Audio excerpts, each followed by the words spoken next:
So we just went through the tutorial. It's also worth noting the reference card link over here. That's very handy as you're learning the commands. You should basically click on this and print it out, keep it near your desktop, and consult it, and try a few new commands each day. So with that, now we get to the real payoff of doing all the setup. The real win of Emacs is from the ability to run interactive REPL next to your code on any machine, and we're going to try this out with the Fibonacci code of last week. We're going to wget it and then run Emacs-NW. This time we're going to omit the -q because we do want the local customizations.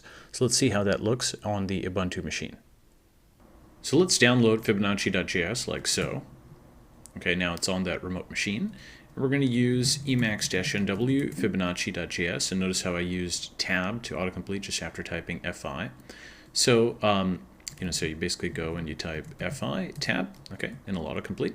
And let's go in here, and now we've got, a buffer that's kind of a term within Emacs, a buffer that's open with Fibonacci.js. It's running JavaScript mode. It auto-detects the extension of the file.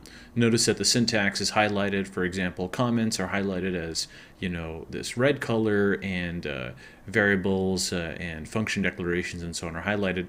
And, here are strings. And what we're going to do is follow along very closely with the commands that are going to appear over here. First, I'm going to hit Control X3. Okay, and what that did is it split the buffer into two pieces. Now, here's the real cool part. If we now hit Control-C exclamation mark, okay, we have just launched a node REPL within Emacs. Okay, this is a second buffer. It's an inferior mode. Okay, it's doing something different. It's got the name of star.js, whereas this had the name of Fibonacci.js. Now we can type in .help and so on, just as we did at the node REPL at the command line. We can do 1 + 1, and we can confirm that it's 2. Breakthrough in science. And now what's really cool though is we can go back to this buffer, with meta I, we can move back and forth. Meta O will also do the same thing, move back and forth between buffers. And let's go to the end of this buffer. Okay, these are again all the commands from the Emacs help with tutorial if you did that section. We went to the end of this. Now what we're going to do is we're going to take a single line of code over here. Okay, we're going to type Control-C, Control-J, and see how it just got pushed over to the REPL.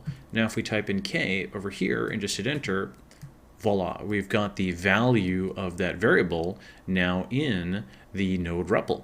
Okay, that's awesome. We just, we can do that for subsequent lines. Here's another one, and we did Control-C, Control-J again.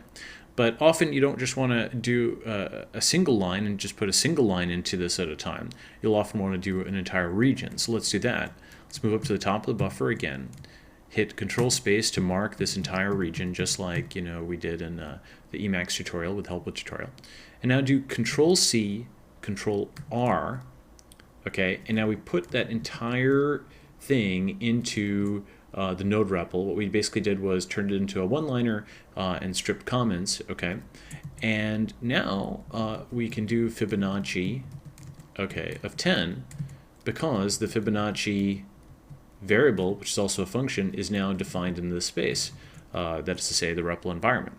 Where it gets really awesome is we can, for example, highlight the entire buffer like so, and then just do Control-C, Control-R.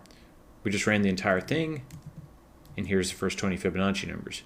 If we want to change it, we can go back here, change the value of K. Now sometimes your cursor gets lost, like so. Here's the value of K, and if I go back again, Control-C, Control-J, now I'm printing out the first 25 Fibonacci numbers. So in this manner, one can interactively debug JavaScript code within Emacs. And this is a very useful way to take snippets of code over here that work, individual functions and so on, confirm that they're doing what you expect them to be doing. For example, here is now Fibonacci 2. It's defined in this environment, uses the closed form expression, and we can see that that gives the same results as Fibonacci, and we can actually assert them equal to each other. And this is very useful. So this is how you interactively debug server-side JavaScript within Emacs using the node REPL.